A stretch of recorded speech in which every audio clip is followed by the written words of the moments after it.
Start करते हैं, जिसके लिए मैंने लिए थे बीन्स, और बीन्स लिए थे 1 कप, और इनको भिगोया था 2 घंटे के लिए। इनको भिगोना बहुत ज़रूरी है। अगर आप इनको डायरेक्टली पकाने की कोशिश करेंगे तो ये होता है कि ये टूट भी जाएंगे और बहुत मुश्किल से गलेंगे, बहुत टाइम लग जाएगा। इवन 2 घंटे सोक करने के बाद भी मैंने इनको प्रेशर कुकर में ही गलाया है, तब जाकर ये गले, क्योंकि ये काफ़ी हार्ड होते हैं। ये बीन्स लिए थे मैंने 1 कप या 200 ग्राम्स आप कर लें। बड़ा ही हेल्दी किस्म का ये एक स्नैक रेडी हो रहा है। इसमें मैंने लिया है आलू बॉइल्ड 1 मीडियम साइज का, वो डाल रही हूँ।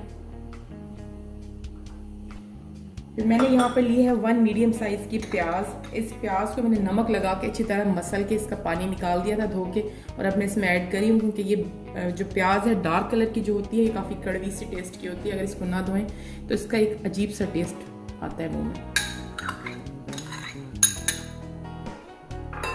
यहाँ पे मैंने लिए हैं टमाटर, 1 मीडियम साइज का टमाटर लेके उसके बीज रिमूव कर दिए।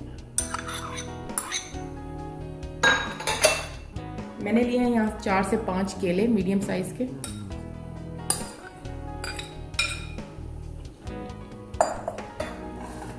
यहाँ पे मैंने लिया है सेब, 1 बड़ा या 2 मीडियम साइज के ले लिया। ये जो सैलेड बन रही है 5 से 6 लोगों के लिए आराम से पूरी हो जाएगी। 1 मीडियम साइज का अनार लेकर उसके जो दाने ले लिए मैंने। चीनी मैं ले रही हूँ यहाँ से 4 से 5 खाने के चम्मच, या हस्बे जायका थोड़ी कम ज़्यादा भी आप कर सकते हैं। 1 टीस्पून मैंने ली है काली मिर्च और 1 टीस्पून लिया है मैंने नमक। इमली का पल्प तकरीबन आधा प्याली के बराबर मैंने लिया है। इसकी गुठलियां वगैरह निकाल दी और सिर्फ पल्प इस्तेमाल कर रही हूँ।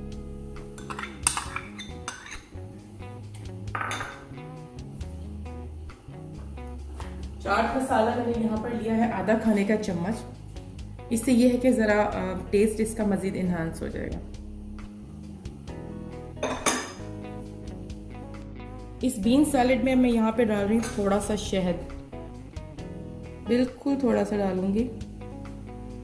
शहद से बहुत मज़े का फ्लेवर आएगा। और इधर डाल रही हूँ मैं 1 छोटे साइज़ की हरी मिर्च। हरी मिर्च ऑप्शनल है, अगर आप डालना चाहें, वैसे मज़े की लगती है। अब इस सारे जो चीज़ें हैं इनको मैं करने लगी हूँ मिक्स।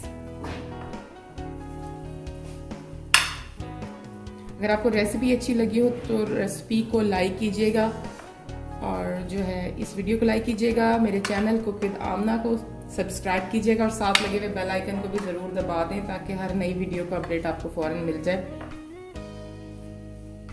बीन्स जो है वो बहुत अच्छे होते हैं।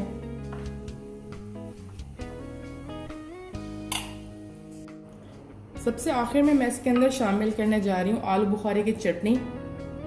मैं ये आलू बुखारे की चटनी की जो रेसिपी है वो ऑलरेडी इस चैनल पे शेयर कर चुकी हूँ। जो लोग नए आए हैं वो जाके देख लें। इसमें से मैंने ज़्यादा आलू बुखारे की चटनी नहीं डाली, थोड़ी सी डालूंगी, और 1-2 इसमें से आलू बुखारे में डालूंगी, और फ्लेवर बहुत मज़े का आएगा इससे।